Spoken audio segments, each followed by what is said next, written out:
जब समरावता मामले में मैं जेल गया,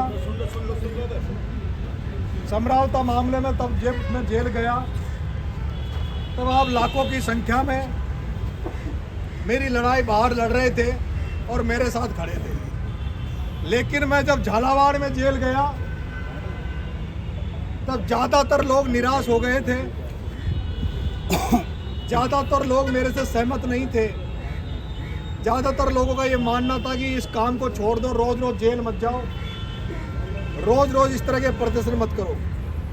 लेकिन आज आपने देखा होगा किस तरह से उन पीड़ितों की लड़ाई लड़ने गया, जेल गया, डला 40 दिन, और किस तरह से जब गरीबों की कोई लड़ाई लड़ता है और गरीबों की लड़ाई लड़ते हुए जब जनता को ये एहसास होता है कि ये गरीबों की लड़ाई लड़ रहा है तो जनता उसका पूरा सहयोग करता है। उसका उदाहरण आज आपके सामने है।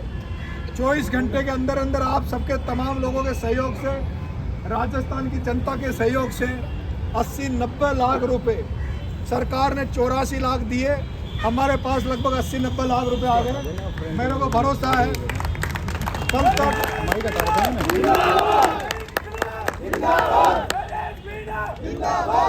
तक और बढ़ जाएंगे। लेकिन आप तमाम लोगों के माध्यम से कहना चाह रहा हूँ कि अब जो लोग, अगर कहीं लोग पीड़ितों की मदद के लिए कहीं इकट्ठा कर रहे हैं पैसा, तो वो मना कर दें, बंद कर दें। हमारा काम हो चुका है, जितना हमें ज़रूरत थी उतना हो चुका है। और मैं धन्यवाद दूंगा माता दीन जी गुजर साहब को, जिन्होंने इस आपके बेटे का अनशन तुड़वाने के लिए 51 लाख रुपए की मदद आपके सामने की थी। फिर माता दीन जी गुजर को मैं धन्यवाद दूंगा। मैं आपसे ये भी कहना चाहता हूँ, एक और भामाशाह थे, उन्होंने भी मेरे को 50 लाख रुपए, जब मैंने कहा 51 लाख दूंगा तो उन्होंने मना किया कि मेरा नाम अभी मत लेना। लेकिन 50 लाख रुपए की उन्होंने भी घोषणा करी थी, उन्होंने कहा था कि हम दे देंगे, पर मैंने आज उनको मना कर दिया कि साहब हमारा काम हो गया, अब आप अगर हमें कभी जरूरत पड़ी, कहीं इस तरह की लड़ाई लड़ी तो आप मदद करना। तो उनको भी मैंने मना कर दिया। और आपसे भी कह रहा हूँ कहीं कोई अब इस मुद्दे पर नहीं करे। लेकिन कुछ साथी, जैसे हमारे रेलवे के साथी है झांसी में, उन्होंने कुछ कलेक्शन किया है, कुछ रेलवे के साथी इधर और चेन्नई में पता नहीं और भी है, उन्होंने कलेक्शन किया है। वो जो कलेक्शन कर चुके हैं वो आ जाए। मैं 3-4 दिन बाद में उस पिपलोदी गांव जाऊंगा, उन परिवारों के साथ बैठूंगा और उनका एक ऐसा काम करना चाहता हूं जो मिसाल कायम हो जाए, जो ये बताया जाए कि नरेश मीणा ने सहयोग किया, जिसको बरसों तक याद किया जाए, उस पूरे एरिया में, बेल्ट में याद किया जाए कि इनको परमानेंट दुकानें खोल दिया। जो इस तरह का काम हम करेंगे वहाँ जाके उन परिजनों के बीच में बैठ के, ताकि उसको लोग याद करें। मित्रों, ये केवल अनशन, ये आंदोलन केवल उनको न्याय दिलाने का नहीं था, उस पूरी बेल्ट को जगाने का आंदोलन था, उस बेल्ट में आत्मविश्वास पैदा करने का आंदोलन था। जिस तरह से शुरू में 2 परिवार हमारे साथ आए थे और आज वो 7 परिवार हमारे साथ खड़े हो गए। इस आंदोलन को जिस तरह से सहयोग जनता ने किया, उसको पूरा राजस्थान देख रहा है। मुझे भरोसा है उस बैकवर्ड एरिया में, हाड़ौती अंचल जहाँ मैं आता हूँ, जहाँ लोग बोलते नहीं थे, अब अगर इस तरह की कोई भी घटना होगी तो मुझे भरोसा, जिस तरह से इन बच्चों का दाग टायरों पर डालकर, केरोसिन डालकर जला दिया था, किसी ने विरोध नहीं किया था। लेकिन अब कोई दुर्घटना दोबारा होगी तो वहाँ का व्यक्ति, हाड़ौती का आदमी चुपचाप नहीं बैठेगा। वहाँ के आदमियों को न्याय लेने के लिए जयपुर नहीं आना पड़ेगा, वहाँ के व्यक्ति वहीं न्याय करवा लेंगे। चाहे वो वसुंधरा हो, चाहे बिरला हो, कोई कितना ही बड़ा नेता हो, उससे हम वहीं न्याय, वहीं कोटा तक छीन लेंगे। जयपुर लड़ाई लड़ने के लिए नहीं आएंगे, इसलिए मिशन चलाया था।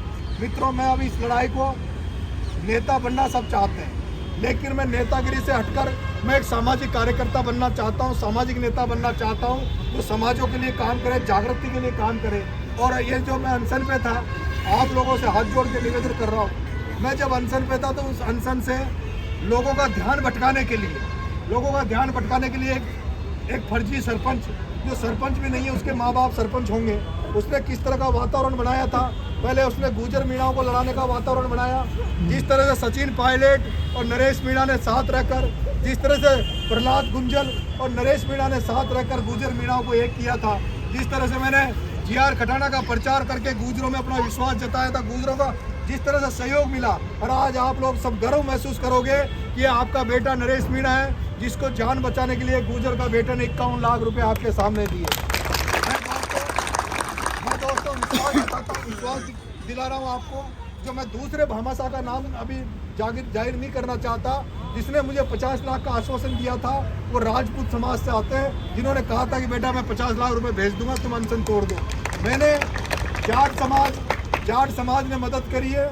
मैं आपको जब मैं लिस्ट जारी करूंगा, एक एक रुपये का हिसाब, एक एक रुपया जो हमारे पास आया, मैं अभी जोड़ के 1-2 दिन में, आजकल में, और आपके सामने फेसबुक के माध्यम से एक एक का हिसाब मैं आप सबके सामने रखूंगा।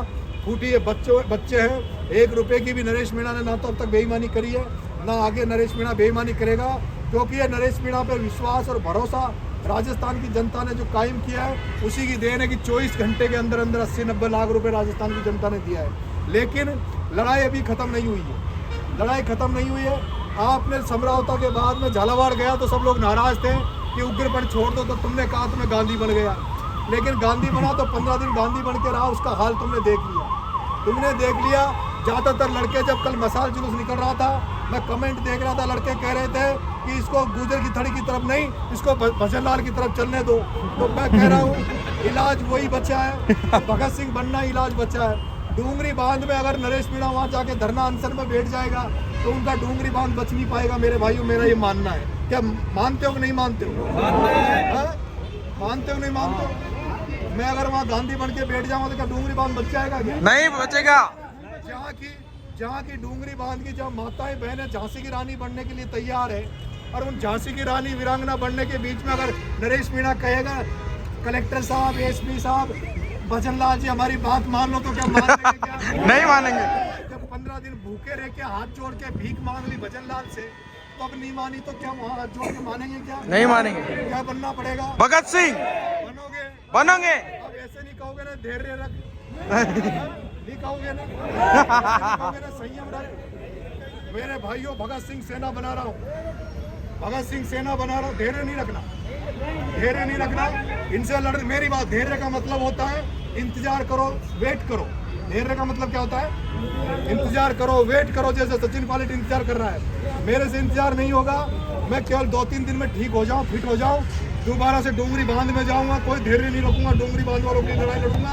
और फिर जरूरत पड़ी, समरावता के बच्चों को न्याय पूरा नहीं मिला, समरावता के बच्चों को न्याय नहीं मिला, इन बच्चों को न्याय नहीं मिला, समरावता के बच्चों को, इन बच्चों को डूंगरी बांध को न्याय दिलाने के लिए हम लोग लाखों की संख्या में एक बार फिर से इस राजधानी में आएंगे।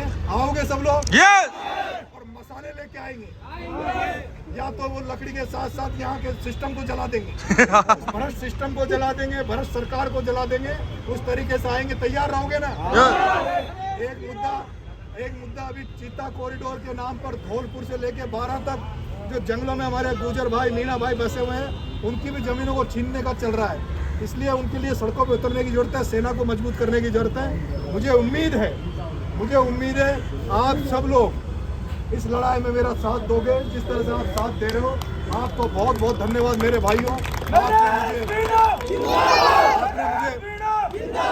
आपने मुझे ताकत दी, सहयोग दिया। बार बार एक सवाल आ रहा है, आप पार्टी को लेकर क्या करोगे?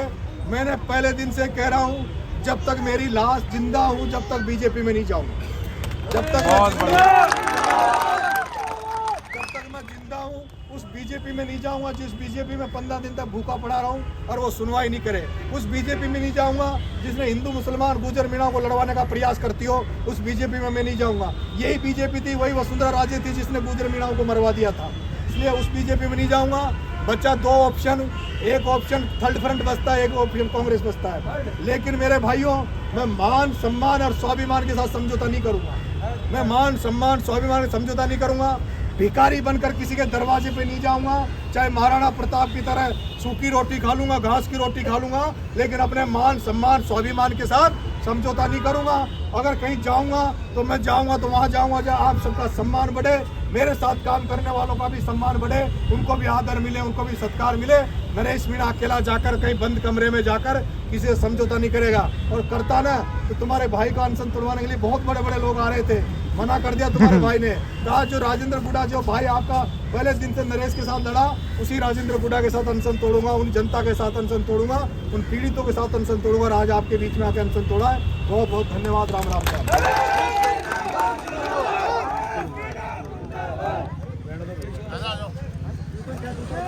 भाइयों आपने देख ली होगी नरेश भाई साहब की आगे की रणनीति, और इस रणनीति के हिसाब से ही, इस रणनीति के अनुसार ही आगे के काम होंगे।